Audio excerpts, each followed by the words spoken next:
Hello, it's Jacob here from Authentic Gay Blog.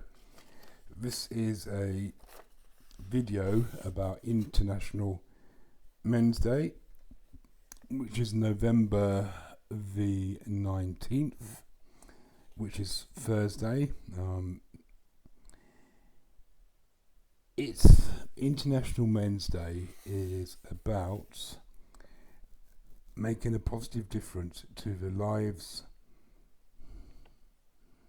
and well-being of men and boys, raising awareness for charity supporting men and boys' well-being. We have two fantastic charities in Manchester. We have Survivors, which supports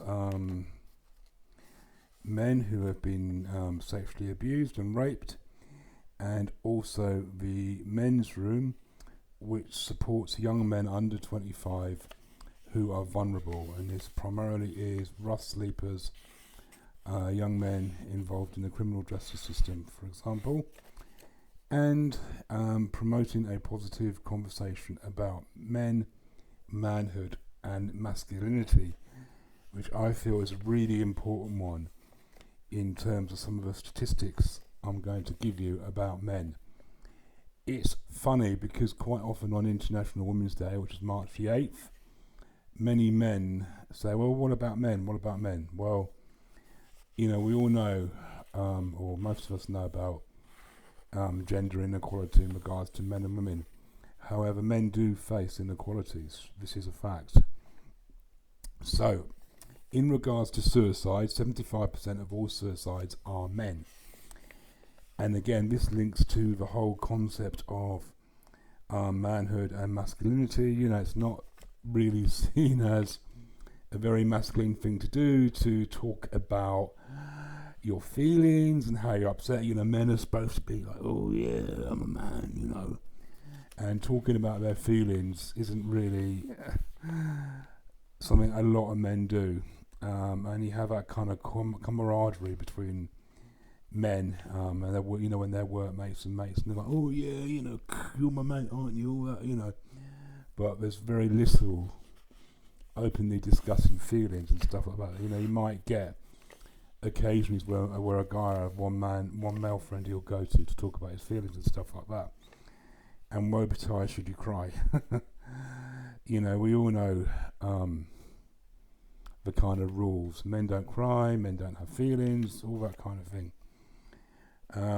And this all links into the high suicide rate. Men not feeling they have anyone to talk to. It's not. You're not no longer masculine if you talk about your feelings. You're not no longer masculine if you cry. We all have emotions. We are human beings. We are mammals. We have a highly developed emotional center in our brains. So we have and experience emotions and feelings. That is just fact, and we need to deal with it, and we need to stop saying things like man up and all that kind of thing. Men also tend to have huge amounts of health inequalities. So, for example, 33 men a day die of prostate cancer. Again, this is kind of linked to men really feeling it's not very masculine to go to the doctor and complain about your health and get things looked into. And then there's this horrible thing about, men who have colds who complain about feeling ill. Oh, it's man flu. Oh, look at him, he's complaining he's got man flu, it's just a cold. And, women carry on their lives when they're ill, and they carry on and they look after children and stuff like that. This may be true, but it's not helpful in regards to men's health, because it makes men less likely to seek help when they're not feeling well and may have something very serious going on for them in regards to their health. It means that this isn't likely to happen, and often the longer you leave something and it's serious, the less easy it is to treat when it's diagnosed late or along the line. Boys are 3 times more likely to be excluded from school. This is again down to behaviour and lack of support and stuff like that. There's something called the ACEs score, which is Adverse Childhood Experiences, and an indicator of that is behavioural difficulties at school and stuff like that.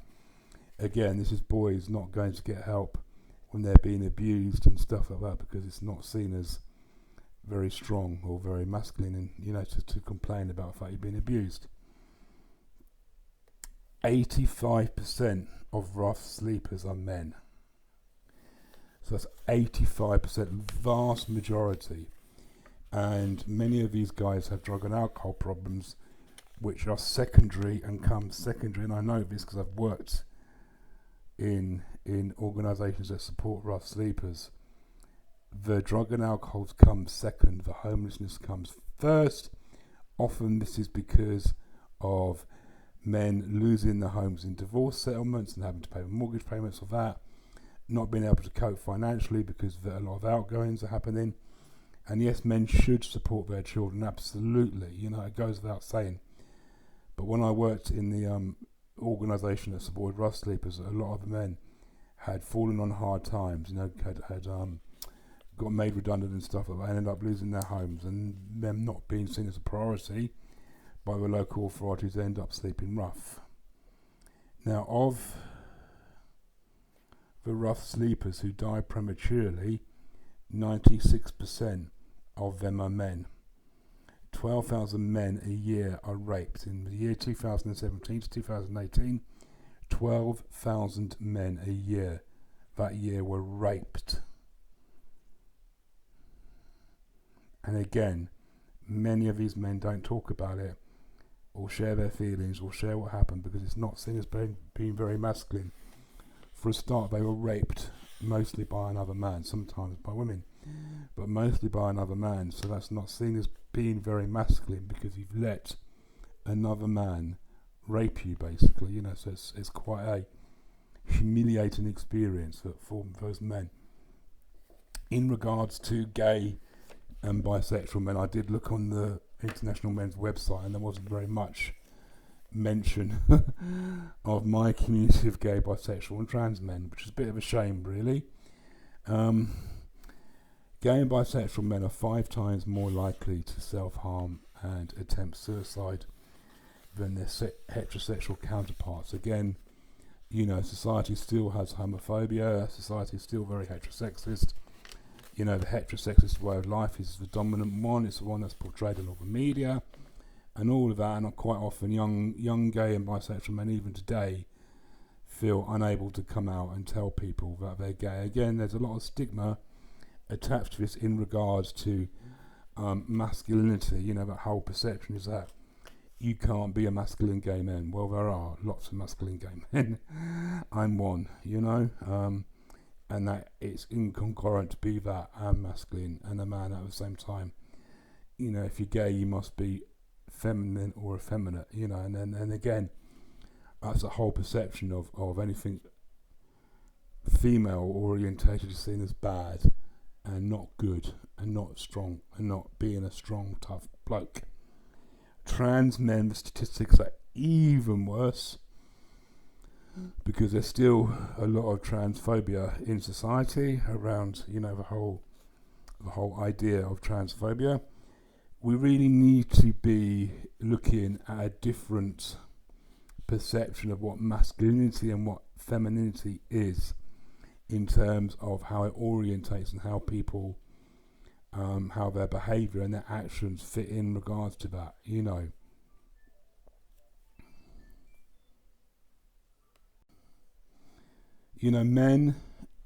men do have feelings, men have emotions, men cry. If it wasn't manly to cry, then we wouldn't have the capacity to cry because our genetics wouldn't allow it. Men come in all shapes and sizes and physicalities and orientations. It can be gay man, a bisexual man, a trans man, a heterosexual man. We come in many, many shapes and forms.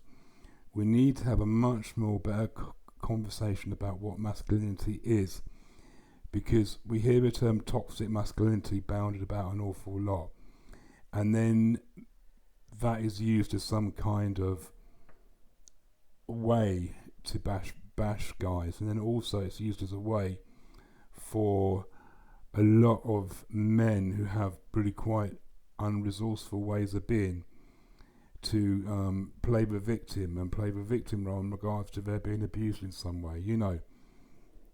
I think we need to look at human traits in regard to humanness. The fact that really, why is it seen as really masculine to be the dominant male that will just smash someone in the face if they don't like them, or beat up a queer guy, or flex their muscles all the time and growl at the gym and do all these kinds of things. We really need to look at the fact that there is a continuum of sexual orientation. There's a continuum of gender identity in terms of where we fit on that.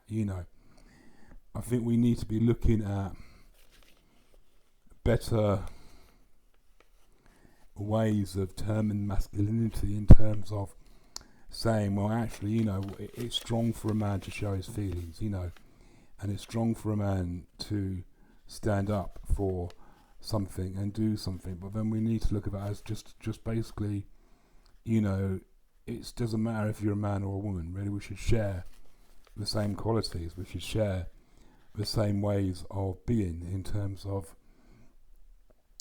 how things happen, in terms of the way that society organises, because men are still largely in control.